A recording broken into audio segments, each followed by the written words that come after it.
pause it right here. Be right back. Alright, gonna start it up again. Sorry about that. Though you're on YouTube, you can't even see that pause. So what do we have army-wise here? Looks like Kuba's taking a relatively small advantage here. Both armies about 4,000 minerals, 2,000 gas. But let's look at the army comp here. Ultralisks and Corruptors and Zerglings and some smattering of Roaches. Now we have Darks here.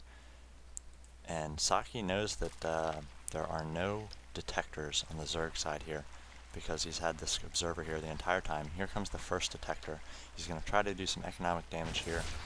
Spread out these Dark Templar to 2 different mineral lines. So one observer or overseer is not going to be able to see all the Dark Templar. He took down the last bit of HP on that hatchery. And now he's going to move to protect this 4th hatchery. Looks like we have some Void Rays moving to the northward part of the map. And Socke now throwing down the Templar Archives. So he's got all of his tech working. He's got Colossi up, he's got Templars, he's got Void Rays. The only thing we haven't seen yet is carriers. Meanwhile, Kuba has got a massive army.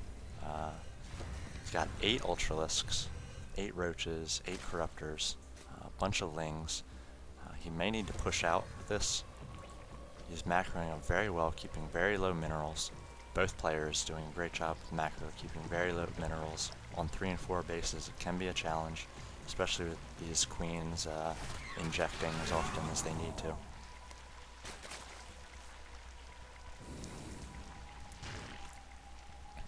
So these Corruptors are going to be able to take down these 2 Colossi. I'm not really sure the Protoss army is going to be able to stand up here. The Ultralisks are going to move right through the shields. They're going to do nothing. He needs to get an Overseer in here, and he does have it, so these Dark Templar aren't going to do anything. There's going to be a bit of a choke here. Kuba's not going to be able to get through with all these Ultralisks. The Void Rays coming in from behind, trying to take down the Corruptors. The Ultralisks are going to go right up for this 3rd base here, try to do some damage. This choke is a good choke. The Stalkers are able to focus down the Ultralisks. Ultralisks can't get through. Going to move out these probes so he doesn't take any damage. These cleaves on the probes can be devastating. Looks like one of the Ultralisks is going to get up here. Should be taking down probes here. Socke's got a really good advantage. He split the Zerg army.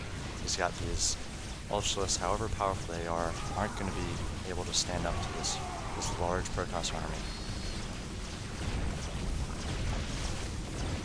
And that advantage army-wise, which was at almost 6,000 minerals to 4,000, has been turned around completely, and the 4,500 to 1,400 minerals. Not really sure what Kuba can do. He is on 3 mining bases to Socke's 2, so he could kind of mass up macro up again. Let's see what he's got in production. Got 2 Ultras, 1 Corruptor. That's not going to be enough. Carapace level 3 is going. Meanwhile, Socke's got another Immortal, another Corruptor coming out. But he's just got this large army of Stalkers. This Stalker has 12 kills, that one has 7, that one has 3. This Colossus has 2 kills, Immortal is 6, and now he's working High Templar, which can be able to take down these Zerglings. Not really sure what Kuba can do at this point. He's just sort of sending things in on a constant stream. Rally point set into Socke's base, but it's not going to work against this army. Again, army size consistent, 4,500 to 2,000, but Kuba can just not retain any army size here. He grouped up en masse and attacked, and he needed to do the same thing again. Instead, he was sending in units one at a time, trying to do economic damage. He did take down this Nexus, but the army for Socke is just going to be too large. And now he's going to push out, and this should be it. Just 1 Ultralisk, a few Corruptors here. They're not going to be able to get to the Colossus. Void Rays are taking down the Corruptors, Stalkers, now Archons. He didn't even use Psystorm. Just has to use Archons for the splash damage against those Zerglings. Now it's just the beginning of the end. Army-wise, just a ton of Zerglings, 1 Ultralisk, 5 Corruptors. And again, they're all spread out. Kuba needs to group up and attack together one last push. Instead, he's sending 12 Zerglings. Here, this last push, 2 Ultralists, 4 Corruptors. They're going to be attacked.